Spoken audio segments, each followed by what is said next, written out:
तहरीक-ए-इंसाफ वाले जो है ना, ये बड़े फ्रॉडी हैं। पहले ये हर एक के बूट पॉलिश करते हैं, जब वो बूट इनके मुंह को पड़ता है आके, तो फिर उसी पे थू थू करना शुरू कर देते हैं। वो भी उन्होंने कहा था ना, मौक्कल आए, उन्होंने बताया कि जी इस टाइम पे इस घड़ी में करना है तो मुबारक होगा, तो उन्हें इद्दत की भी परवाह नहीं की। वो फुल टाइम लॉबिंग कर रहे हैं कि किसी तरह एक डील के जरिए इमरान खान को बाहर निकाल दिया जाए। ये समझते हैं कि इस तरह टार्जन बन जाएंगे।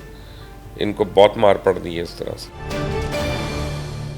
अस्सलामुअलैकुम नाज़रीन, आप देख रहे हैं मुबश्शिर लुकमान यूट्यूब चैनल। मैं हूं माफिश तबस्सुम। नाज़रीन, बिलाखिर निगरान वज़ीर आज़म के नाम पर इत्तेफाक हो गया और अनवारुल हक काकर साहब को निगरान वज़ीर आज़म बना दिया गया। और सर, ये पोजीशन लीडर और शहबाज शरीफ साहब की आपस में बातचीत के बाद ये हुआ फैसला। मेरा नहीं ख्याल कि कोई इसमें इख्तलाफात हुए हैं, बाकी तो ज़ाहिर आप बेहतर बता सकते हैं। लेकिन सर, ये समझ नहीं आ रहा कि तहरीक इंसाफ वाले क्यों इतनी तारीफें इनकी कर रहे हैं। आपको क्या लग रहा है, कोई नरमी बरतने का इम्कान है?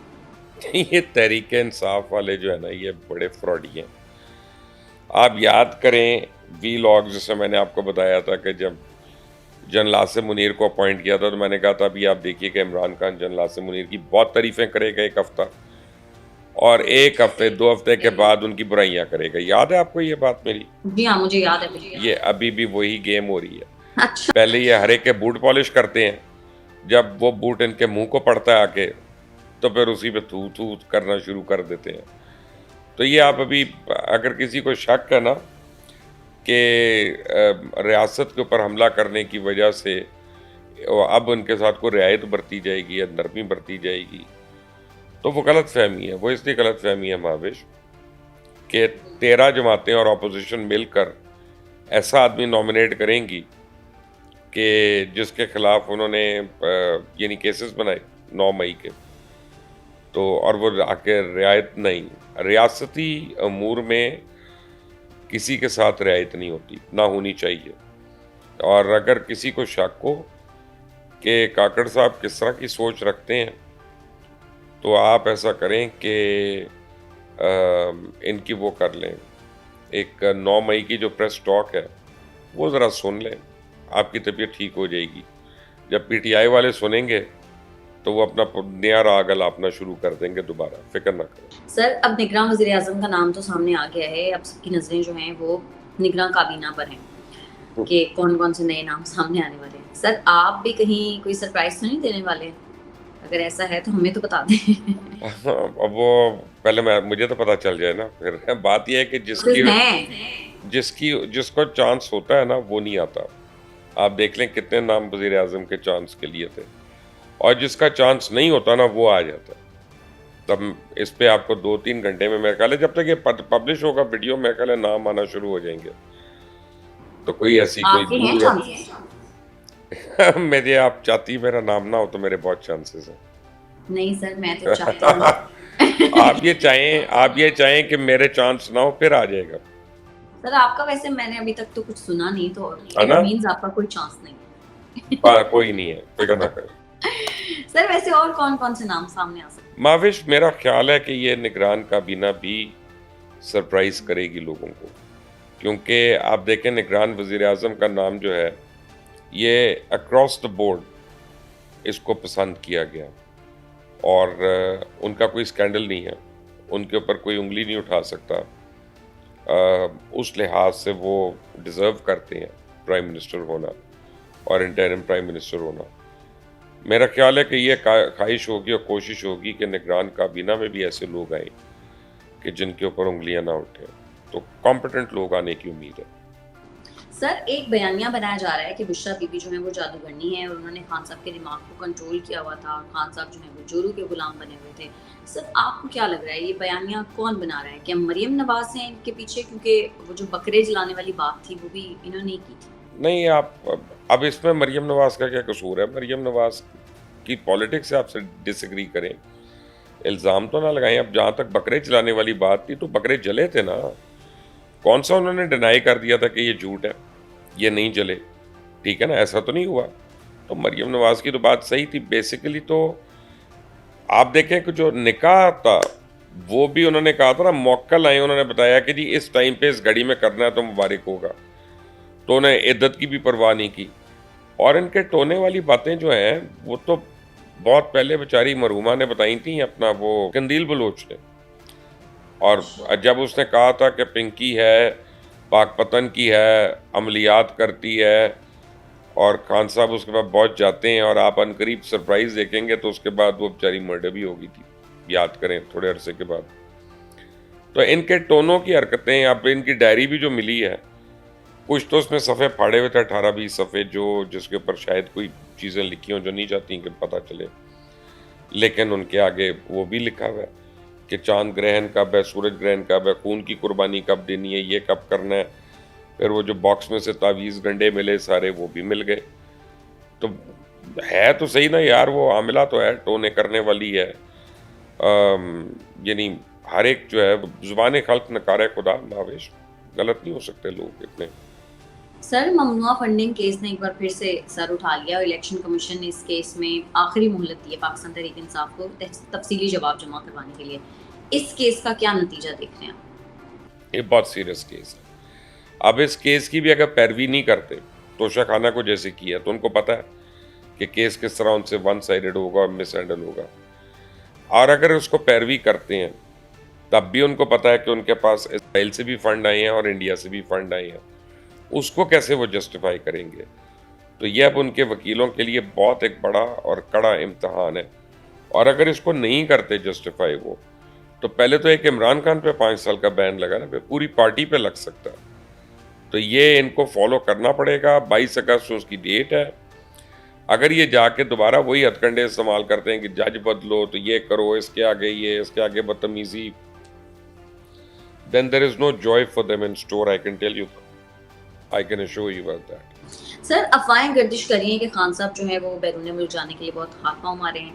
आपको क्या लग रहा है सर, नवाज शरीफ साहब वापस आएंगे, खान साहब बाहर जाएंगे? नवाज शरीफ साहब के तो आने का मुझे नहीं पता अभी, लेकिन खान साहब के बाहर जाने का मुझे पता है कि वो हाथ पैर तो बहुत मार रहे हैं। और जैक गोल्डस्मिथ और जमाइमा गोल्डस्मिथ जो है वो फुल टाइम लॉबिंग कर रहे हैं कि किसी तरह एक डील के ज़रिए इमरान खान को बाहर निकाल दिया जाए। और बेसिकली बुशरा बेगम इसमें इतनी खुश नहीं है।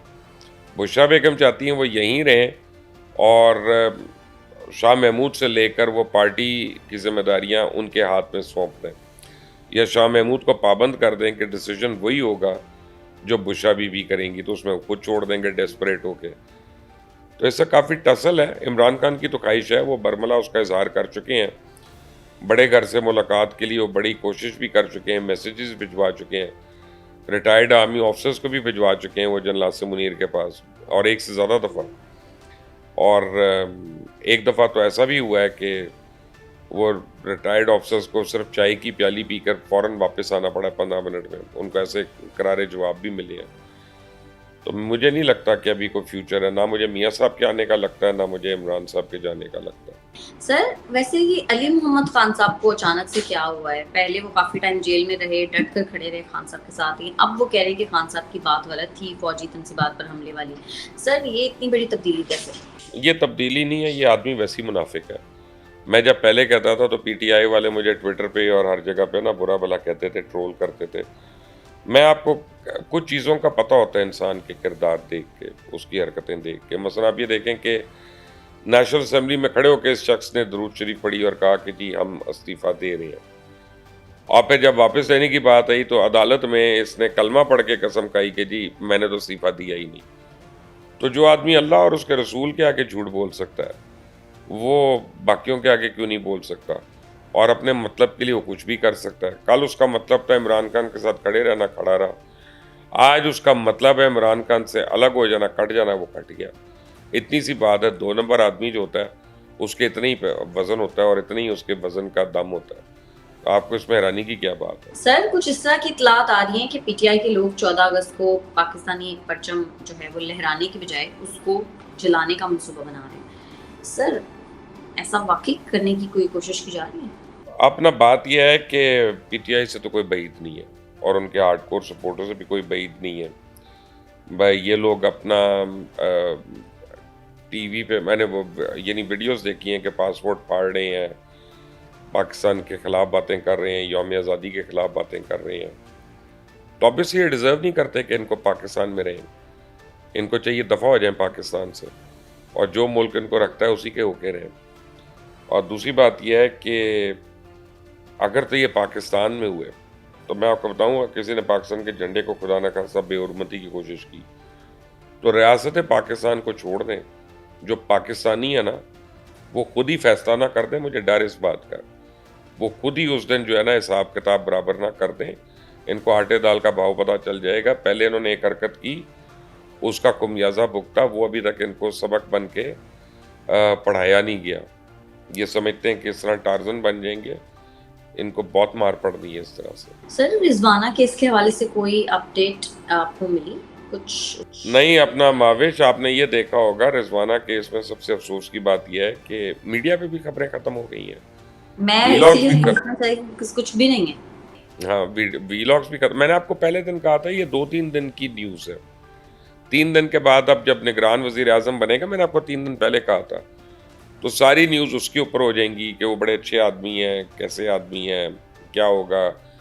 आज और कल ये चलेंगी, परसों काबीना के ऊपर चलेंगी और उसके बाद तकरीबात पे चलना शुरू हो जाएंगी, ओत वगैरह पे 14 अगस्त पे। तो रिजवाना गई बेचारी, और उसके इंसाफ के लिए मुझे और आपको आवाज़ उठाते रहना पड़ेगा। आज तो मुश्किल है, लेकिन मंडे को कोशिश करूंगा माविश मैं मिल कर आऊँ उसको और कोई खबर भी लेके जी, मैं कोशिश करूंगा। अच्छा सर, प्लीज ये तो जरूर करिएगा। बिल्कुल, मैं आपकी तरफ से बल्कि कोई गिफ्ट भी ले जाऊंगा उसके लिए। सर यस प्लीज सर, मैं अगर मेरी मुलाकात हुई तो मैं जरूर दूं। मुझे ये नहीं पता ना कि उस बच्ची की मेंटल स्टेट इस वक्त क्या है, वो पता नहीं उस बच्ची को अभी तक तो उसने इंसानियत देखी नहीं है। देखा ना, नादिया जमील गई है, नादिया जमील ने उसको एक गुड़िया दी है। बड़ा खूबसूरत जेस्चर है, बहुत खूबसूरत जेस्चर है। She is treated her like a doll. A doll is presented with a doll, ठीक है ना। तो आप जाएं और उसको ये बताएं कि पूरी दुनिया के लोग ऐसे नहीं हैं जितने बदनुमा दरिंदों के दरमियान वो रहती रही, और इंसान भी हैं। तो मेरा ख्याल है ये भी हमारी बहुत बड़ी कंट्रीब्यूशन होगी ना एक बेटी के लिए। सर आपने कल यतीम खाने के बच्चों के ऊपर भी एक प्रोग्राम किया सर, वो भी बड़ा खौफनाक था। सर ये क्या हो रहा है हमारे मुल्क में, किस तरह की चीजें चल रही हैं? यार वो सही भी है और उस पर सवालिया निशान भी है। मैं आपको एक बात बताऊँ कि मैं उनकी बात मानता हूँ, वो सुपरिटेंडेंट है, वो बात कर रही हैं, डेट्स दे रही हैं, टाइमलाइन दे रही हैं, तो बड़े वसूख से कह रही हैं। लेकिन एट द सेम टाइम मैं चाहूँगा कि अदालत में भी तो प्रूव हो ना केस, ये प्रेस कॉन्फ्रेंसों तक तो ना रहे सिर्फ। अब अदालत में वो कह रही हैं कि जी 4 साल हो गए हैं या 3 साल हो गए और उनके केस को हेयरिंग नहीं हो रही, तो वो अर्ली हेयरिंग के लिए एप्लीकेशन डाल दें, कुछ कर दें, उसके भी तरीके हैं। मेरा ख्याल है कि उस केस को प्रोब होना चाहिए। अब अगर मैं इस साइड पे हूँ तो मैं उस साइड वालों को बुरा कहता रहूँगा, उस साइड पे हूँ तो इस साइड वालों को गलत कहता रहूँगा। इससे हल नहीं होगा मसला, इससे पोलराइजेशन और बढ़ेगी। इतने बड़े केस की जब बात आती है सामने तो it should be investigated and investigated properly. सिर्फ प्रेस कॉन्फ्रेंस और टीवी इंटरव्यूज जो हैं वो फैसला नहीं कर सकते, डिटर्मिन नहीं कर सकते कि ये बात सही है कि गलत है। ऐसा बिल्कुल ऐसा ठीक है मुबश्शिर साहब, हमारा तो काम है ना, हम तो आवाज़ उठाएं और हम अपने प्रोग्राम में टॉपिक्स पर आवाज़ उठाते रहेंगे। बहुत शुक्रिया आपका आज के प्रोग्राम के लिए। प्रोग्राम से इतना ही। अगर आपको हमारी वीडियो पसंद आती है तो चैनल को कर दें लाइक, सब्सक्राइब और शेयर, और अपनी कीमती राय से हमें ज़रूर आगाह कीजिएगा। हमें इजाज़त दें। अल्लाह के